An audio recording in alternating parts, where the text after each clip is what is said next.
안녕하세요. 이번 시간에는 세 번째 소단원 미각과 후각을 담당하는 감각기관인 혀와 코에 대해서 알아보는 시간입니다. 그럼 밑에 학습 목표 먼저 확인을 해볼까요? 이제 교과서 136쪽부터 137쪽까지 나와 있는데 여기서는 혀와 코의 구조와 기능을 알고 맛을 느끼는 과정, 그리고 냄새를 맡는 과정, 이 세 가지에 대해서 알아보는 시간이에요. 자, 먼저 옆에 있는 그림을 볼까요? 자, 그림을 보면 코감기에 걸렸을 때 음식 맛을 제대로 느낄 수 없는 까닭은 여러분들 감기 한 번쯤은 걸려보았을 텐데 감기 걸리고 나면 코가 막히게 되겠죠? 그때마다 이제 음식을 먹어도 음식 맛을 잘 못 느껴요. 그림과 마찬가지로.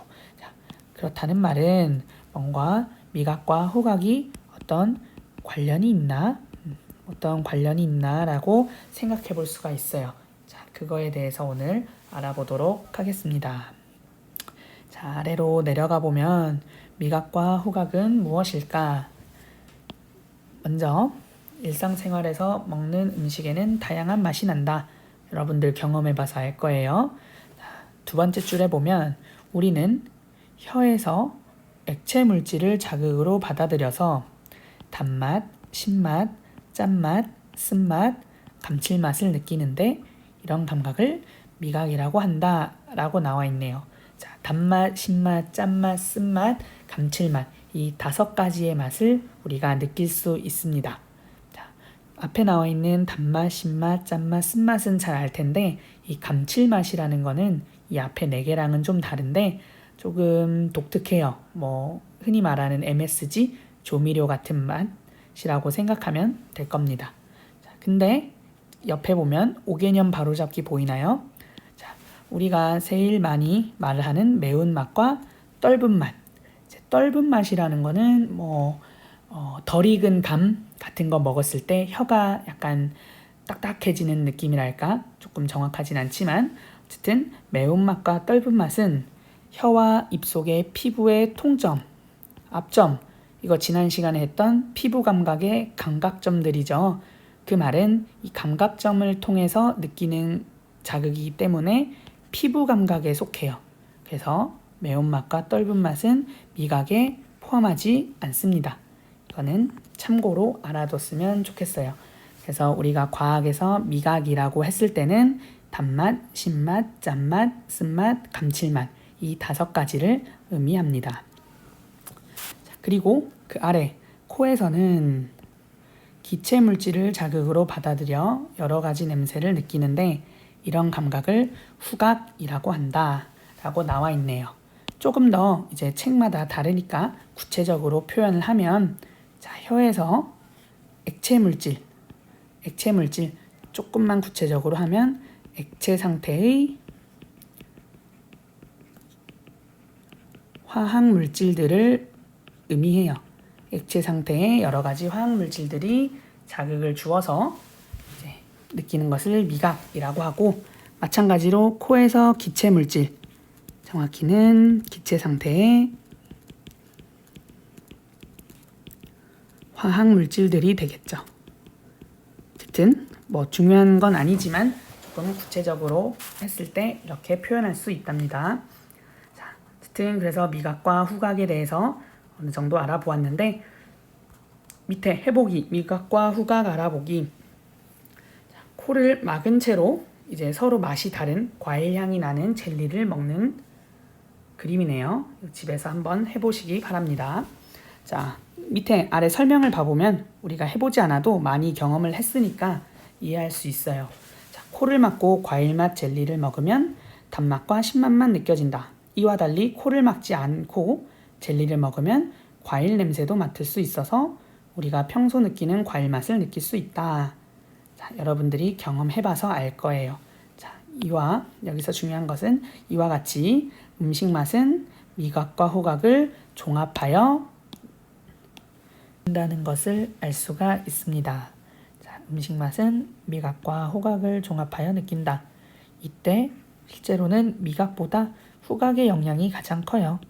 가장 영향이 큰 것은 후각이라는 걸 137쪽을 보겠습니다. 자, 137쪽에 보면 미각과 후각은 각각 어떻게 느낄까? 라고 해서 이제 혀와 코의 구조에 대한 설명이 나와 있어요. 이건 중요한 부분 밑줄 그으면서 같이 읽어보도록 하겠습니다. 자, 먼저 혀의 경우, 혀의 표면에 돌기 옆에는 맛봉오리라는 것이 있어요. 지금 아래 그림에 보면 이게 혀의 돌기 그림이 나와 있고 그 옆에 작은 잘 안 보일 수도 있는데 이 작은 동그라미들이 맛봉오리라고 표현을 해요. 이 맛봉오리 안에는 이제 맛세포라는 게 있어요. 맛세포. 다른 말로는 미각세포라고 표현하기도 해요. 네, 보통 맛세포라고도 표현을 합니다.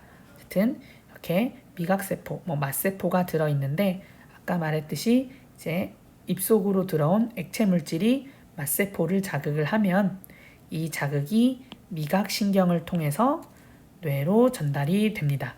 그래서 우리가 맛을 느낄 수 있게 되는 거고, 자, 코의 경우는 이제 우리 코 속 윗부분에 후각세포가 들어있는 후각상피로 덮여 있습니다. 후각상피, 이제 코 안에 가장 바깥 피부를 의미해요. 후각상피는 그 가장 바깥의 후각상피 안에 후각세포가 있는데 그 후각세포에서 이제 코로 들어온 기체 물질들을 이제 받아들여서 후각세포가 자극을 받고 이 자극이 후각신경을 통해 마찬가지로 뇌로 이동하게 되면 우리가 냄새를 맡게 됩니다. 자, 그 그림은 아래에 나와 있는 그림을 참고하면 되겠습니다. 자, 그 옆에 보면 후각의 특징이라고 해서 나와 있는데 후각의 특징 이것도 알아두면 좋겠어요. 자, 후각세포는 쉽게 피로해서 우리가 냄새를 계속 맡고 있으면 나중에는 잘 느끼지 못해요. 이런 경험 많을 거예요. 냄새가 좀 심한 화장실이라든지 어떤 공간에 갔을 때 이제 우리가 처음에는 되게 이제 냄새가 역했지만 시간이 지나면 금방 익숙해지는 걸 느낄 수가 있을 거예요. 그리고 추가적으로 또 다른 특징은 무엇이냐면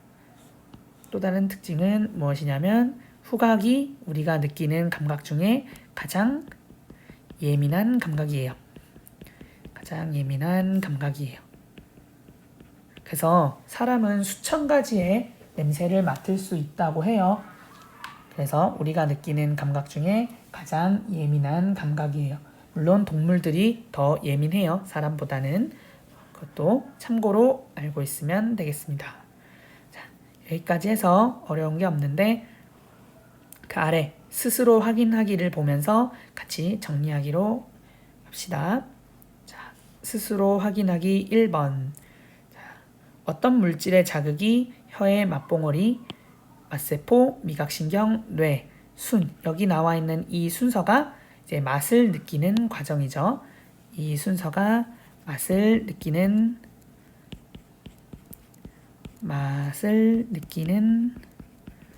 과정이 되겠네요. 그렇다면 어떤 물질이냐면 그렇죠. 액체 상태의 화학 물질들이 이제 맛을 느끼게 되는 거고, 자, 두 번째.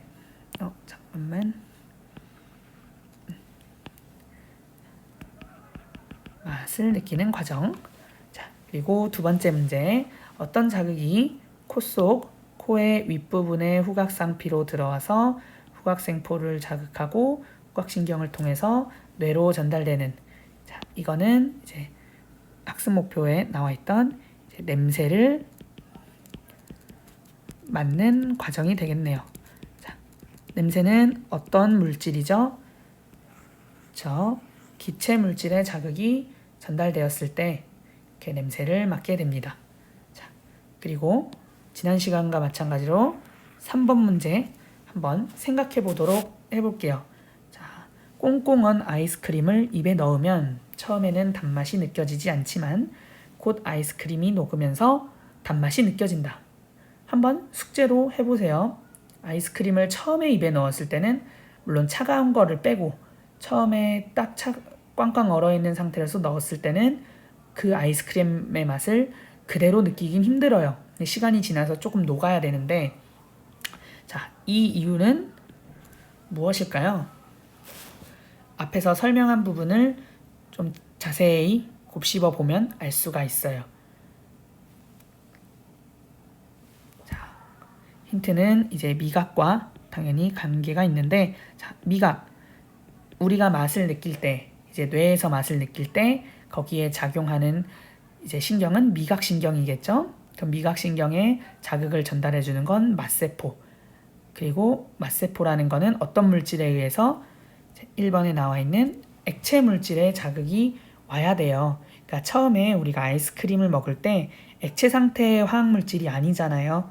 고체다 보니까 우리가 그 순간엔 단맛을 못 느끼고 그 고체가 녹아서 액체가 된 이후부터 우리가 맛을 느낄 수가 있답니다. 그래서 미각을 느끼는 핵심은 액체 상태의 물질이어야 된다라는 것도 알고 있었으면 좋겠습니다.